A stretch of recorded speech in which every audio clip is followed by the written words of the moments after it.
এই বাংলায় আজ সত্য বলা বিশাল অপরাধ। একজন সাধারণ নাগরিক যদি অন্যায় তুলে ধরে তার শাস্তি কি রক্তাক্ত হওয়া?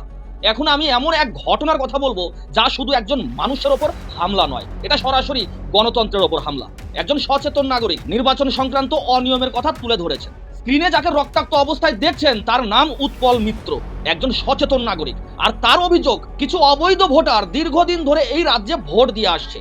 আর এই তথ্য উৎপল মিত্র নির্বাচন কমিশনারের কাছে তুলে ধরেছেন। এটাই তার অনেক বড় অপরাধ। কিন্তু তিনি চেয়েছিলেন দেশের আইন, দেশের ভোট ব্যবস্থা সুরক্ষিত থাকুক। কিন্তু তার পুরস্কার কি হলো? তাকে মারধর করা হলো, মাথা ফাটানো হলো, রক্ত ঝরানো হলো। তাহলে আজ প্রশ্ন হলো, অপরাধী কে? যে সত্য তুলে ধরলো, না যারা দিনের পর দিন অন্যায়ভাবে এই রাজ্যে ভোট দিয়ে এসেছে? সত্য বলাই যদি আজ এই রাজ্যে অপরাধ হয়, তাহলে গণতন্ত্র কোথায় দাঁড়িয়ে? আজ যদি একজন নাগরিককে সত্য বলার জন্য মারধর করা হয়, কাল কি আমাদের কাউকে চুপ করানো হবে না? কিন্তু আজ যদি আমরা চুপ থাকি, কাল হয়তো আমাদের ভোট, আমাদের অধিকার, আমাদের ভবিষ্যৎ সবকিছু চুপ হয়ে যাবে।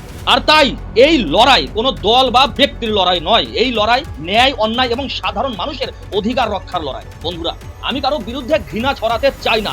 আমি চাই ন্যায় বিচার। আমি চাই যারা দোষী তাদের বিরুদ্ধে এই ভিডিওর সত্যতা যাচাই করে আইনি ব্যবস্থা নেওয়া হোক।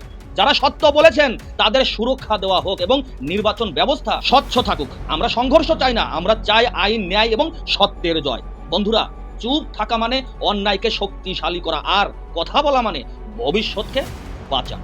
আপনি যদি সত্য ও ন্যায়ের পক্ষে থাকেন, তাহলে এই ভিডিও যত দূর সম্ভব সর্বোচ্চ শেয়ার করুন, আওয়াজ তুলুন, অন্যায়ের বিরুদ্ধে শান্তিপূর্ণ কিন্তু শক্ত অবস্থান নিন। কারণ ন্যায় না জিতলে আগামী দিনটা আরো ভয়ঙ্কর হবে। তাই সবাই একসাথে বলুন, জয় হিন্দ, জয় ভারত।